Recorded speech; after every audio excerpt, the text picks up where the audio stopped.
Welcome back to our channel. నేను మీ మాధురి.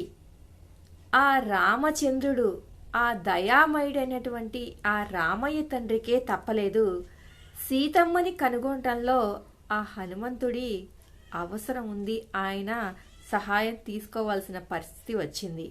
ఎందుకు ఇది చెప్తున్నాను అంటే, కొంతమంది ఉంటారు, నాకేంటి, నేనేంటి పక్క వాళ్ళని అడిగేది, అసలు నాకు ఎవరితోనూ సంబంధం అవసరం లేదు, నాకు ఇంత ఆస్తి ఉంది, నాకు అంత ఆస్తి ఉంది, నాకు చిటికేస్తే అన్నీ వచ్చేస్తాయి, నాకు పక్క వాళ్ళతో కూడా సంబంధం అవసరం లేదు, నాకంటూ ఒక నలుగురు ఉన్నా లేకపోయినా పర్లేదు, ఇలా డబ్బులు పడేస్తే అలా వచ్చేస్తాయి, ఇలా రకరకాలుగా ఫీల్ అయిపోతూ ఉంటారు. అందరి గురించి కాదు, కొందరి గురించి అనమాట.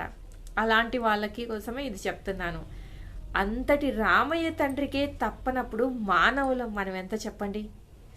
రూపురేఖలు ఎలా మారిపోతాయో మన చేతి రేఖలు కూడా అలా మారిపోయే టైం వస్తుంది. ఎందుకు అంటే కాలము అంత శక్తివంతమైందనమాట.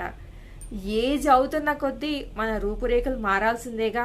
నువ్వు ఎంత పెద్ద సెలబ్రిటీ అయినా అయి ఉండొచ్చు, నువ్వు ఎంత ఆస్తి ఉన్నోడవైనా అయి ఉండొచ్చు.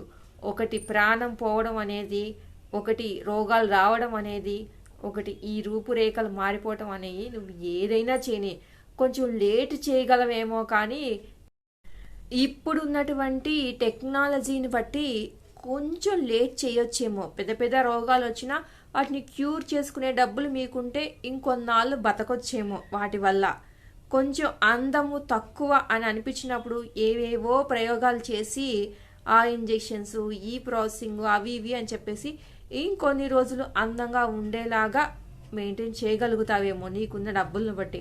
అంతేకాని ఇంకా ఇంకా అసలు శాశ్వతంగా అయితే అది రాకుండా చేయకుండా ఉండలేవు కదా. అలాంటి శక్తి మన చేతుల్లో లేదు కదా. మనం దేవుళ్ళం కాదు కదా, మనం మనుషులం కదా, మనం ఏమి అమృతం తాగలేదు కదా. కాబట్టి భూమి మీద ఉండండి, మరీ అంత ఆకాశంలో ఎగిరిపోవద్దు.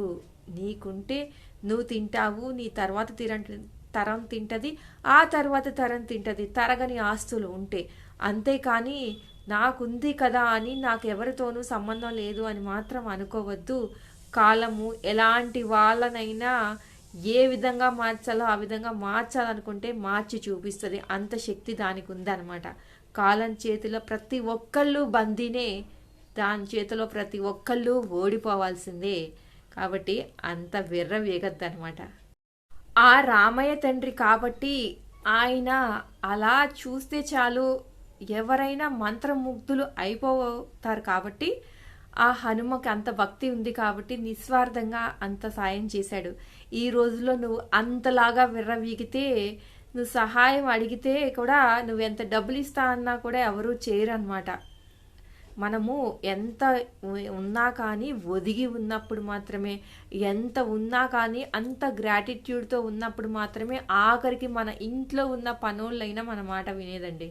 లేదు అంటే నువ్వు ఒక కాలం వచ్చినప్పుడు నువ్వు వాళ్ళని ఏది కూడా అనలేని సిచ్యువేషన్ వచ్చినప్పుడు, అంటే అంత దయనీయ స్థితిలో నువ్వు ఉన్నప్పుడు, నువ్వు లేవలేని ఏదైనా హెల్త్ ఇష్యూ వచ్చి లేవలేని పరిస్థితిలో కూడా ఉన్నప్పుడు నువ్వు ఎంత గద్దించినా కానీ నువ్వే అక్కడ ఉంటావో లేదో తెలియనప్పుడు నీ మాట ఎందుకు వింటారు? వాళ్ళు వినరనమాట. కాబట్టి ప్రతి ఒక్కళ్ళు కూడా ఇప్పుడున్న సిచ్యువేషన్లో వాల్యూ ఇవ్వాలి, వాళ్ళకి రెస్పెక్ట్ ఇవ్వాలి. వాళ్ళు ఎంత పని వాళ్ళు కానివ్వండి, ఎవరన్నా కానివ్వండి, ఎవరిని కూడా కించపరచకూడదు అనమాట. కాబట్టి నీకుందని చెప్పేసి నువ్వు ఎవరిని తక్కువ చేయవద్దు, అలాగ మాట్లాడొద్దు అనమాట. లైఫ్లో జీవితంలో ఇది నేర్చుకున్నామంటే ఎక్కడో ఉంటాం అనమాట. ఇదండి ఈరోజు వీడియో కనుక నచ్చితే లైక్ చేయడం మర్చిపోవద్దు. మరి ఇలాంటి వీడియోస్ కోసం వెంటనే ఛానల్ సబ్స్క్రైబ్ చేసుకొని పక్కనే ఉన్న బెల్ ఐకాన్ని కూడా ప్రెస్ చేసేయండి.